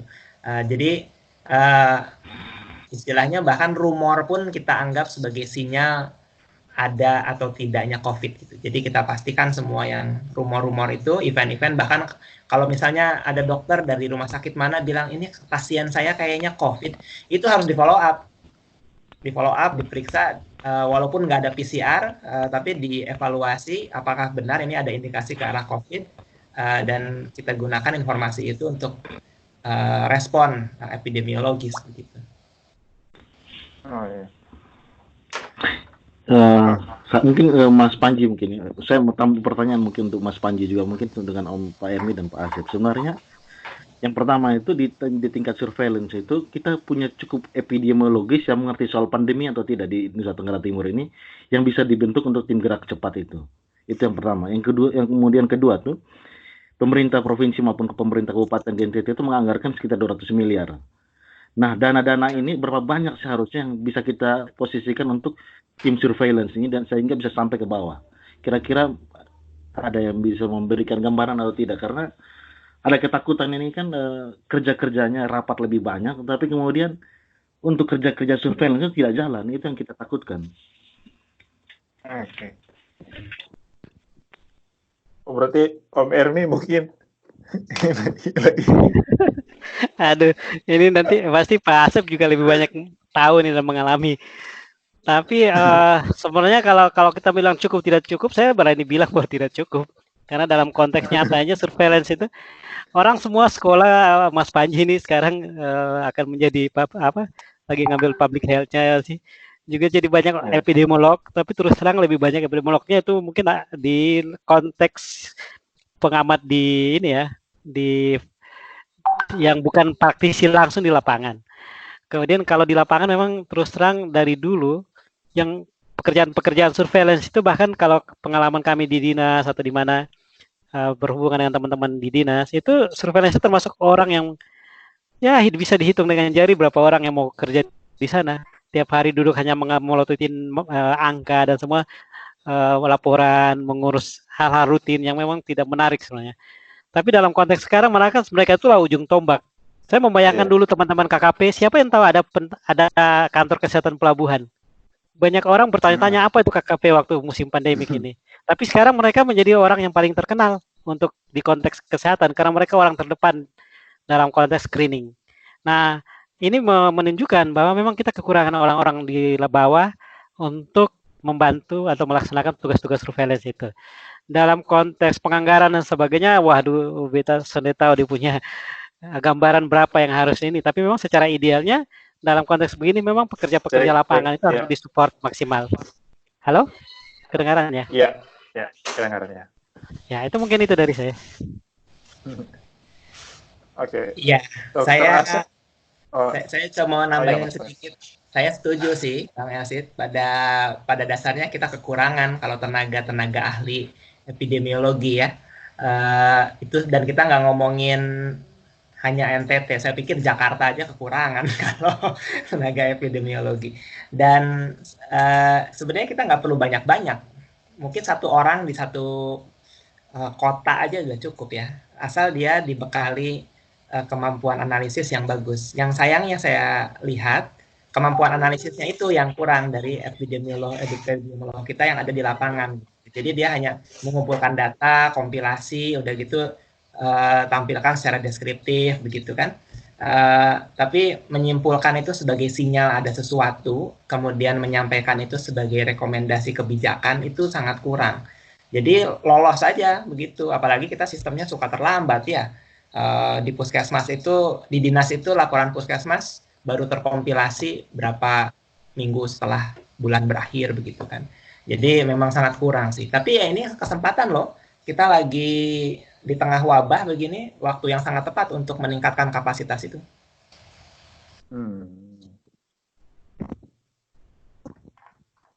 Oke. Om Elsit, ada lanjut? Ya ini, ya kita juga sebenarnya bertanya apakah kita juga punya protokol surveillance ya, karena ini kan kita NTT ini kan dia Indonesia mini dari awal nih kan. Jadi artinya provinsi kepulauan. Jadi kita mau Maluku Utara, Kepri itu kan kepulauan.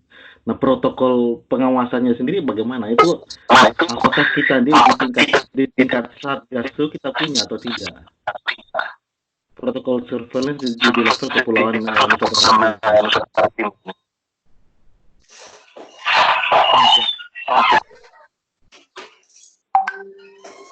Oke, protokol surveillance. Oke. Halo? Nah, kalau ya, mungkin itu kalaupun karena kalau Jakarta ini kan sama Bandung mungkin dia agak beda. Dia tipenya kan pulau, ya kan provinsi yang pulau. Nah, kita yang blok-blok dengan teman-teman bilang kita punya pulau-pulau yang berjarak ini.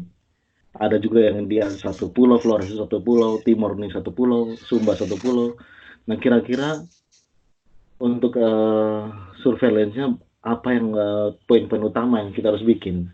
Itu mungkin saya pikir kita perlu harus hasilkan rekomendasi untuk itu. Oh ya. Okay. Protokol surveillance berbasis karakteristik wilayah.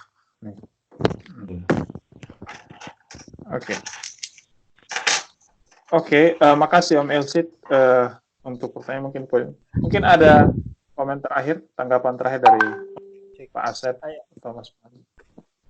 Halo. Jadi sebenarnya kalau apa yang diamati Om Elsit, oke. Oh, ya. Silakan, ya. Itu benar, tapi prinsip yang dari tadi yang Mas Panji omongkan tuh benar bahwa sebenarnya yang dibutuhkan itu adalah angka tuh, di balik angka tuh apa yang terjadi. Itu jadi bukan sekedar 1 atau 2 atau 3, tapi kenapa dia 1, kenapa 2, kenapa dia 3 itu yang penting. Karena dalam konsep surveillance itu dia kan berperan, dia selalu melihat orang, tempat, dan waktu. Jadi kalau ada apa yang terjadi dengan satu orang pada satu tempat pada waktu yang tertentu, itu kenapa? Nah, itu sebenarnya konsep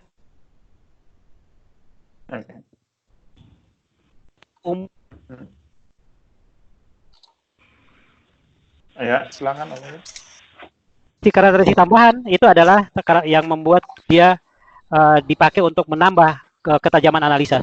Tapi yang penting bagaimana mengerti konsep yang tadi itu. Silakan Pak Asep. Sudah sama. Lanjut. Oh, ya. Sudah, sama. Oke. Itu pertanyaan dari Om Elsit. Mungkin pertanyaan lain dari cek. Saya boleh. Kalau boleh cek. Silakan. Ya. Salam kenal, saya Victor. Ya, silakan. Ya, saya ada beberapa saya juga mau sharing selain daripada pertanyaan yang nanti saya akan sampaikan. Yang pertama terkait dengan contact tracing ataupun surveillance system yang dibangun. kalau belajar dari pengalaman yang saya alami di sini, saya kebetulan lagi kuliah di New South Wales State di Australia. Itu contact tracing di sini untuk meningkatkan salah satu contact tracing. Mereka merekrut volunteer, di mana mereka melakukan yang namanya phone tracing untuk melihat trace kasus-kasus daripada positif. Tapi belajar dari yang kita lihat di NTT, karena belum ada yang positif, maka tracing mungkin belum terlalu digenjot. Tapi yang menurut saya sangat perlu sekarang itu adalah ketegasan dalam penerapan strategi pencegahan. Dalam hal ini social distancing, yang adalah satu-satunya strategi pencegahan yang dipakai di seluruh dunia untuk mencegah transmisi daripada virus ini dari manusia ke manusia yang lain. Nah, di NSW sini mereka sudah sangat tegas dalam hal menerapkan strategi ini. Yaitu yang pertama, karena kita lihat daripada tren datanya itu bahwa data yang case yang berasal dari luar negeri overseas transmission itu sangat tinggi. Kalau saya boleh share datanya itu di komen, kita lihat bahwa overseas transmission itu sangat tinggi. Nah, dalam 2-3 hari terakhir itu turun drastis. Kenapa bisa turun? Karena adanya enforcement atau ketegasan dalam ataupun penindakan terhadap ketegasan dalam strategi ini, yaitu di mana sudah pemerintah dalam hal ini pemerintah nasional Australia sudah menutup bandara, sudah menutup border-bordernya itu untuk foreigner, artinya untuk orang asing, orang yang bukan warga Australia yang datang ke sini sudah ditutup dan tidak lagi diterima, dan kebijakan akan diterapkan selama 6 bulan ke depan. Dan juga Oke, mungkin Om Victor langsung ke pertanyaan. Oh ya, ya artinya begini, artinya maksud saya ketegasan dalam hal social distancing. Nah, kita bisa libatkan lintas sektor dalam hal ini polisi ataupun yang lainnya, dan bahkan di sini sudah diterapkan yang namanya denda. Nah, maksud saya di sini adalah dengan segala kekurangan yang ada di NTT dalam hal ini SDM, alat kesehatan, infrastruktur kesehatan, alat tes yang belum memadai, APD dan lain sebagainya. Kenapa pemerintah NTT belum mengambil juga kebijakan ataupun ketegasan dalam hal strategi social distancing atau physical distancing ini, baik itu penerapan denda ataupun penutupan bandara bagi mereka yang datang dari luar daerah. Kalaupun orang daerah datang, boleh saja diterima, tapi nanti seperti tadi yang dimasukkan, salah satu strateginya adalah difokuskan ke beberapa tempat dan akan dijaga tempat itu sehingga orang tersebut betul-betul taat terhadap 14 hari masa karantina itu. Itu yang dilakukan di sana. Mungkin kenapa belum secara tegas dilakukan pencegahan. Terima kasih. Oke, terima kasih Om Victor. Berarti ini soal langkah tegas dari pemerintah untuk pencegahan ya. Nah ini ngomong soal langkah pemerintah dan kebijakan ini. Oke, Om John kayaknya sudah bergabung kembali. Silakan sebelum soal leadership juga, masalah leadership, Om John baru juga buat riset tentang itu, komen soal itu. Jadi mungkin kita ke para narasumber dulu soal kemampuan pemerintah Indonesia dalam hal ini, mungkin agak sedikit makro isunya, kemampuan pemerintah Indonesia juga pemerintah daerah dalam melakukan tindak pencegahan yang lebih tegas dan berskala besar. Nah, kira-kira tanggapan dari para narasumber, mungkin Mas Panji, Om Ermi, Dr. Asep bisa menyampaikan keprihatinan ataupun komentar soal ini. Silakan. Mas Panji duluan atau tentang apa tadi, Bang? Maaf. Ini soal kebijakan pembatasan sosial berskala besar dan sebagainya itu. Mungkin ringkas saja, Om Joseph kalau perlu. Ini pertanyaan saya singkat saja, itu kenapa kenapa ya, kenapa dengan segala keterbatasan yang kita punya, baik itu tenaga kesehatan, alat kesehatan, infrastruktur kesehatan dan lain sebagainya, kenapa kita belum ada ketegasan dalam hal social distancing ini diterapkan? Oke. Ya, mungkin itu saja dulu. Oke.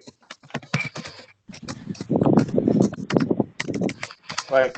Mungkin Om Ermi atau Pak Asep. Ya, jadi gini, saya sangat setuju itu. Oleh karena itu kita ya dengan segala keterbatasan kita, ya anggap saja yang disampaikan Mas Panji tadi bahwa kita memang di level 1 atau 2 lah. Kalau belum ada kasus atau kasusnya masih ada tapi sedikit.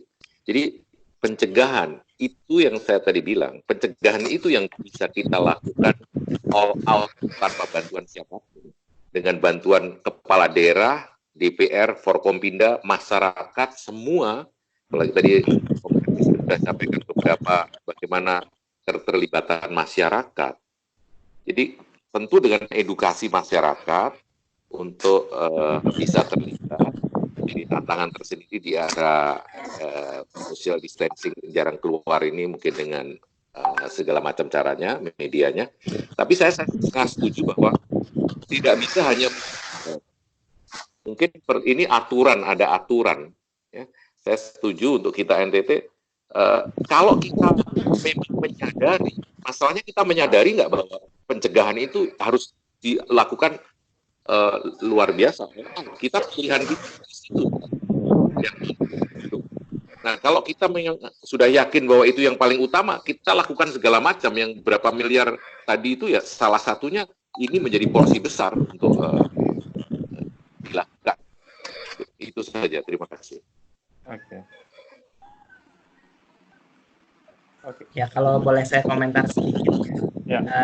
Memang leadership itu perlu sekali ya.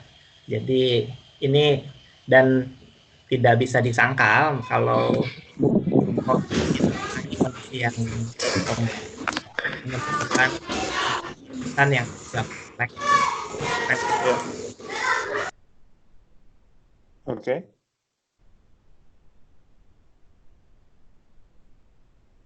Oh, Mas Panji di mute, termute. Oh iya, saya udah ngomong panjang ya. Ya, saya setuju. Jadi yang paling penting sebenarnya harus ada leadership begitu, dan leadershipnya ini harus tegas. Kalau saya kebetulan lagi di New Zealand dan saya mengalami ya leadership yang begitu kuat dari Perdana Menteri Jacinda Ardern begitu. Dia berani sekali mengambil keputusan lockdown. Nah ini yang sangat menarik menurut saya adalah New Zealand sendiri mengambil keputusan itu karena mereka menganggap sumber dayanya tidak akan cukup kalau sampai wabahnya meluas di New Zealand begitu. Makanya dia lockdown cepat-cepat. Nah ini penting sekali buat daerah-daerah dengan sumber daya yang terbatas untuk memang lebih tegas di awal. Karena apa? Karena begitu menyebar sedikit aja sudah kewalahan sistem kesehatannya. Jadi jangan sampai menyebar sebenarnya begitu. Jadi memang diperlukan dari awal, dan ini tergantung leadership nih, berani tidak mengambil keputusan berat. Karena apalagi ini kita belum tahu ujungnya kapan nih. Bisa 3 bulan, bisa 4 bulan begitu ya. Nah, tentu kan sambil jalan ini bisa direvisi, bisa dilihat kebijakannya disesuaikan supaya lebih sesuai dengan konteks yang berlaku gitu. Tapi leadership itu penting banget.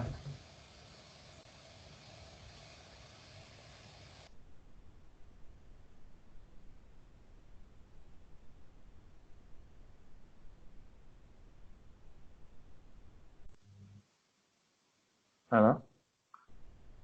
Oke, Mas Panji. Halo. Terputus. Oh, terputus ya? Oke. Ya intinya leadership. Ya. Keputus. Berarti memang harus mengambil keputusan untuk pencegahan yang memang istilahnya draconian measure dari awal ya, sebelum Ya, kapasitas nggak drakonian lah ya, sistem tegas lah begitu ya. Kita jangan usah bilang drakonian dulu lah. Tegas deh, harus tegas. Ya, Oke, siap. itu sebenarnya poin yang saya mau angkat. Tetapi itu yang saya jadikan pertanyaan, kenapa pemerintah NTT belum mengambil kebijakan tersebut dengan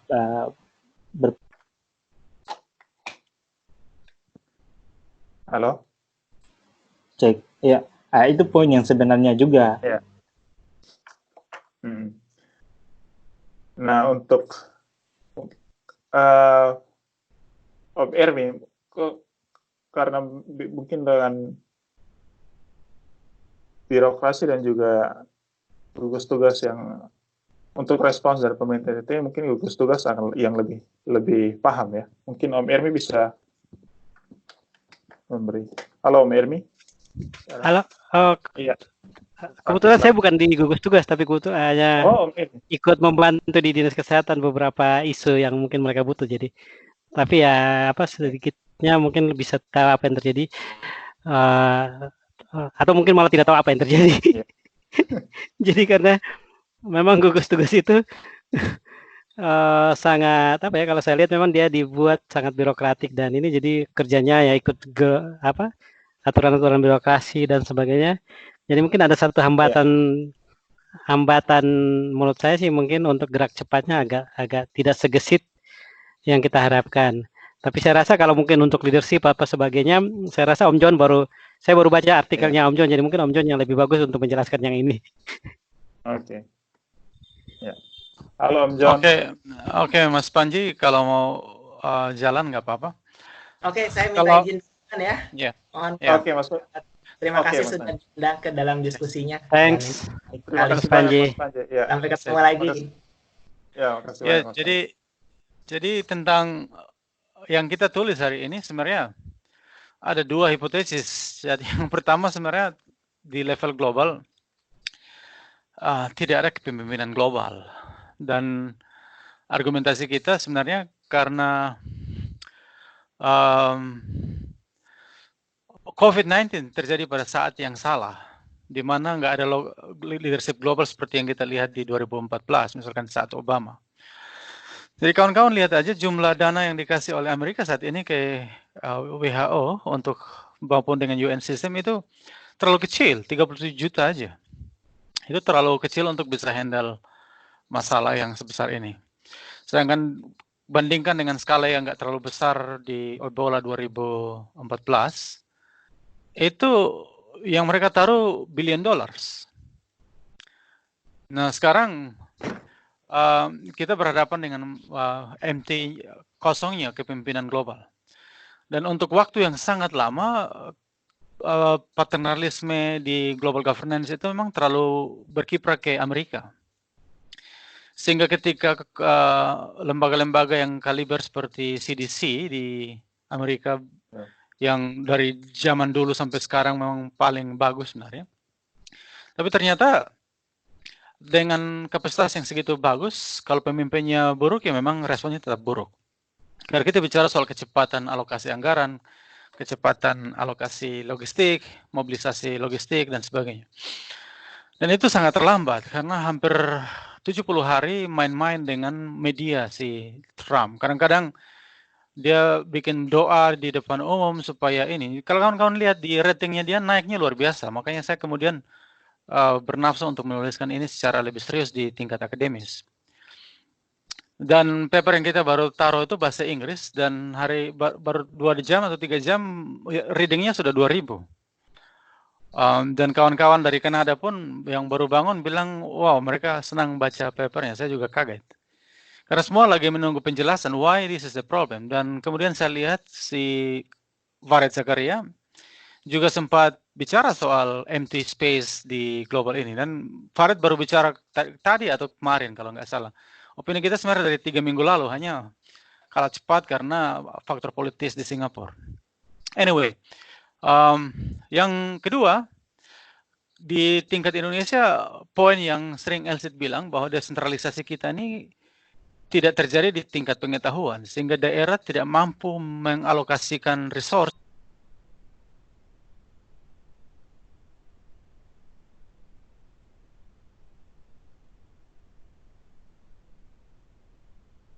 Sorry. Ada yang termute. Om John kayaknya ada termute lagi. Sorry. Ini kayaknya ada yang mute nih. Halo? Ya, ada yang mute. Ada yang mute. Oke. Sampai di mana ya? Kaget. Itu pasti sabotase dari Trump tuh. Ya, jadi di Indonesia hal yang sama terjadi. Jadi era-era desentralisasi ini tidak diikuti dengan desentralisasi berpikir atau desentralisasi pengetahuan yang Elsit dari berapa tahun lalu ini ngomong. Dan itu terlihat jelas ketika terjadi krisis.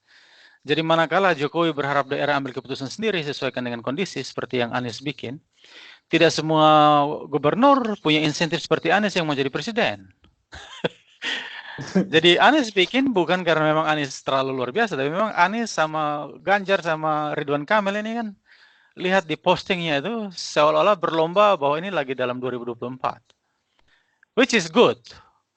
Karena kita mengharapkan pemimpin yang responsif dan mereka kiri atau kanan, konservatif atau bukan, kita berharap memang keunggulan program yang bisa lihat dan kita bisa lihat bagaimana mereka bersikap dalam kondisi krisis. Nah, di tingkat global kembali lagi kita sangat nggak beruntung karena jumlah populis leaders di era sekarang ini naiknya berlipat ganda dalam 5 tahun terakhir. Dan itu bikin rumit dari Inggris sampai kepada Spanyol to some degree sebenarnya masuk kategori ya.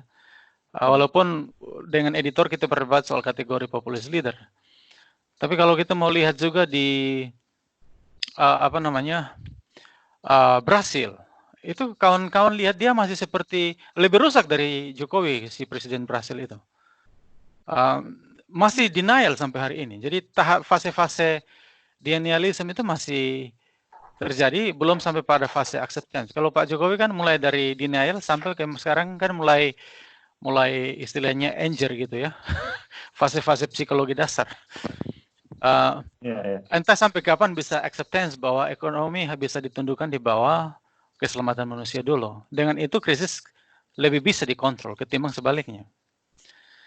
Nah, kalau kawan-kawan lihat respon dari kawan-kawan teman-teman yang dari luar negeri ya, atau rekan-rekan kita yang dari Amerika atau Australia yang tinggal di Indonesia, mereka pada stres sebenarnya. Karena mereka harusnya balik ke negaranya masing-masing, tapi misalkan yang dari Amerika atau yang dari Australia, mereka kalau Australia mungkin mendingan karena tapi yang sudah menikah dengan orang Indonesia mereka juga pikiran untuk balik karena ada anak, ada keluarga. Kalau yang dari Amerika rata-rata nggak mau balik karena kondisi dalam kondisi yang lebih buruk sebenarnya. Tapi sebenarnya Indonesia juga nggak lebih baik daripada Amerika karena memang kawan-kawan sudah bicara hari ini bahwa testingnya memang sangat buruk dan kemarin untuk pertama kali jumlah testing bisa di atas 2.000. Kita nggak tahu hari ini nanti berapa, karena mungkin masih ada 30 menit ke depan baru kita lihat data hari ini. Kalau kita bisa kejar 2.000 per hari, mungkin ada harapan. Dunia juga bisa melihat ada harapan. Tapi kalau sebesar ini dan kita testingnya kalah daripada New Zealand yang sekecil itu testingnya 45.000 testing. Dan walaupun nggak besar-besar amat, tapi dalam 10 hari terakhir kan di atas 2.000, 4.000, 3.000 begitu. Naik turun tapi di atas porsi yang memadai. Karena nggak mungkin kita minta semua harus universal testing karena anggarannya terbatas. Jadi kita harus beri kriteria yang sesuai dengan logistik. Dan memang that's the right thing to do karena kapasitas rumah sakit kita nggak sebagus Jerman misalkan. Yang kalau semua orang sakit, Jerman masih bisa menampung sekian persen. Kalau Indonesia, wah, mungkin less than 1% sakit aja kita udah ngos-ngosan di health system kita. Anyway, I think Pak Ermi, Pak Dokter, dan juga semuanya ada 2 Pak Dokter, Pak Dokter Asep dan juga Pak Panji sudah cukup legitimate. Saya senang dengar karena orang dari kabupaten yang ngomong merasanya lebih juga teduh ya, karena kita langsung dengar datanya langsung. Constraint, hambatan, tantangannya. Terima kasih sekali buat Pak Dr. Asep, dan terima kasih buat Om Ermi juga yang sudah sangat membantu. I think I'll stop there. Over back to you guys. Sampai jumpa. Bye. Makasih Om. Terima kasih. Ya. Sampai kita sudah hampir 2 jam. Sudah hampir 2 jam karena ini memang ada sempat terputus beberapa kali, tapi sudah banyak hal yang kita bicarakan di sini terkait dengan kendala, terus solusi kira-kira apa yang harus sebenarnya dalam kondisi sekarang harus dilakukan untuk penanganan COVID. Hal-hal menyangkut manajemen rumah sakit, sikap politik dari Pemda, kemudian bagaimana caranya untuk masyarakat kita bisa mengatur perilaku mereka, itu hal-hal yang penting untuk mencegah meluasnya wabah ini, khususnya untuk NTT sendiri. Nah, karena waktunya memang sudah sangat terbatas, mungkin saya closing statement saja dari para narasumber. Ini Mas Panji sudah karena harus ada call yang lain, Mas Panji sudah meninggalkan kita. Mungkin closing yang terakhir dari Pak Asep dan juga Om Ermi terkait dengan kendala, terus solusi kira-kira untuk penanganan COVID di NTT saja. Terima kasih. Silakan Om. Oke. Asep, ya. Saya dulu atau Om Ermi? Ya, silakan. Ya, silakan Pak Asep. Ya. Baik, saya bukan merangkum semua, hanya mengingatkan satu pesan yang bahwa ini kebetulan kami ini sedang akan terjadi lagi masalah karantina mandiri yang terpusat. Ya. Jadi karantina mandiri terpusat itu banyak kelebihannya. Karena kita desain sendiri dibandingkan yang mandiri di rumah, karena kita tidak bisa mengawasi. Jadi kita bisa desain sendiri, tempat tidurnya harus berjarak 2 meter, kita siapkan cuci tangan, belum tentu di rumahnya tersedia air misalnya, hand sanitizer, kemudian jaga jarak, kemudian makanan disiapkan sehingga mereka tidak harus kemana-mana, kontaknya juga dijaga. Tapi itu menjadi bencana kalau tidak dilakukan dengan baik. 150 misalnya kita pusatkan 150, kita karantina 14 hari dan 150 itu akan positif semua kalau salah satunya ada yang positif. Jadi harus serius, dampaknya akan luar biasa kalau memang dilakukan dengan baik, tapi kalau tidak serius itu akan 14 hari selesai dia menular satu dengan yang lain, dilepas ke rumahnya masing-masing dan menyebar semua. Jadi itu saja. Jadi karantina mandiri terpusat itu baik, asal dilakukan dengan serius dan disiplin. Terima kasih.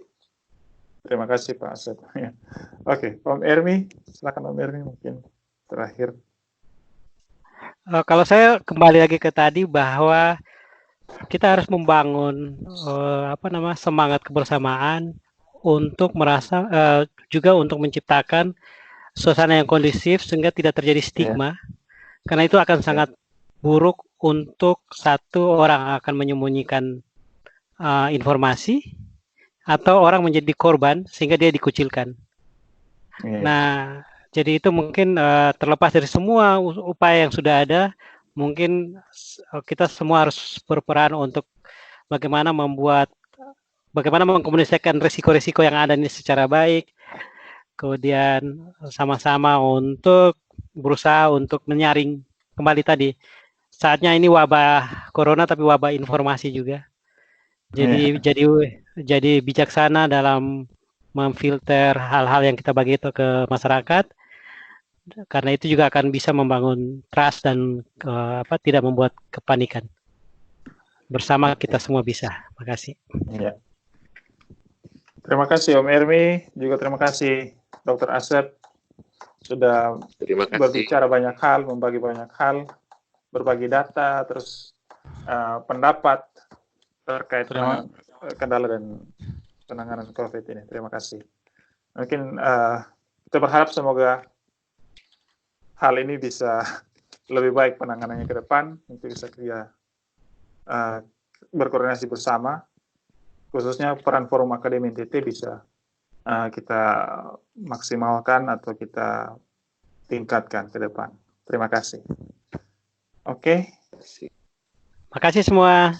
Makasih. Terima kasih semua, Om Ermi, Om Joseph.